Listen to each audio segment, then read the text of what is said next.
বাংলাদেশের বুক থেকে বিতাড়িত হয়েছে তার দূষর, তার দালাল, তার গুষ্যপুত্ররা, তার দেশবন্ধুরা বাংলাদেশের বাড়ি থেকে বিতাড়িত হয় নাই। এমনকি সরকারের প্রত্যেকটা সেক্টরে এই সচিবালয়ে বসে আছে হাসিনার দূষর, পুলিশ প্রশাসনে বসে আছে হাসিনার দূষর, সেনাবাহিনীর মতো ধরা পড়ছে হাসিনার দূষরেরা। সুতরাং সমস্ত জায়গা থেকে হাসিনার দূষরদেরকে অবশ্যই অনিবার্যভাবে আইনের মাধ্যমে বিতাড়িত করে বাংলাদেশকে ভাগ মুক্ত করার জন্য ডক্টর ইউনূসের সরকারের পক্ষ থেকে সিদ্ধান্ত গ্রহণ করতে হবে, অবশ্যই সিদ্ধান্ত গ্রহণ করতে হবে। একই সাথে শেখ হাসিনাকে ক্ষমতার বস্তুতে বসিয়ে রাখার জন্য দীর্ঘ 17 বছর 5 দাস গোলামের ভূমিকা পালন করছে সাবেক মীর জাফর, এরশাদ পার্টি, জাতীয় পার্টি এবং তার 14 দল। সুতরাং এই 14 দলের রাজনৈতিক অবস্থান বাংলাদেশের বুক থেকে চিরদিনের জন্য নিষিদ্ধ করতে হবে। এদের বিচরণ বাংলাদেশের মাটিতে আমরা করতে দেব না, দেবই না। এই বিষয়ে সরকারের স্পষ্ট ঘোষণা দিতে হবে।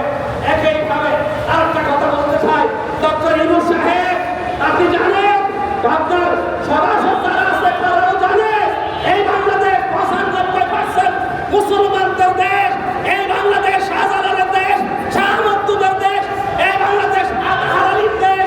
এই বাংলাদেশে কোনো অবস্থানে ছোট্ট কোমলমতি সোনামণিদেরকে অনিবার্যভাবে নৃত্য এবং গান শিক্ষা দেওয়ার জন্য শিক্ষক নিয়োগ দিয়ে আপনি তৌহিদি জনতার মুখে আগুন লাগাবেন না।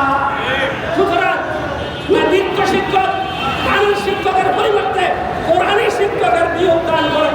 অবশ্যই বাংলাদেশের মুসলমানদের বাংলাদেশের ইতিহাস ঐতিহ্যকে সংরক্ষণ করে রাখবে, এটাই আমাদের যোগ্যতা। সর্বশেষ একটা কথা বলি, আমাদের বাংলাদেশে এই পার্শ্ববর্তী ভারতে যে ষড়যন্ত্র চক্রান্ত সেটা কোনোদিন বন্ধ হয় নাই, আমরা বন্ধ করবো। আপনারা রাজি আছেন তো ইনশাআল্লাহ? আপনাকে বলে ভারতের সমস্ত আমরা লড়াই করবো। চক্রান্ত হিসাবে আমাদের বিমানবন্দরে আগুন দিয়েছে, চট্টগ্রাম ইপিজেডে আগুন দিয়েছে। এক হিন্দু ছেলে আমাদের 10 বছরের একটা মেয়েকে ওই কালিয়াপুরে ধর্ষণ করেছে আসামরি।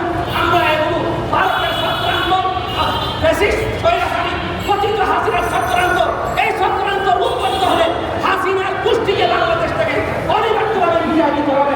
এই প্রত্যাশা ব্যক্ত করে আপনাদেরকে জাগ্রত থাকার আহ্বান জানিয়ে, সরকারকে সতর্ক হওয়ার আহ্বান জানিয়ে আমার বক্তব্য আমি শেষ করছি। আমার আসসালামু আলাইকুম ওয়া রাহমাতুল্লাহি ওয়া বারাকাতুহু।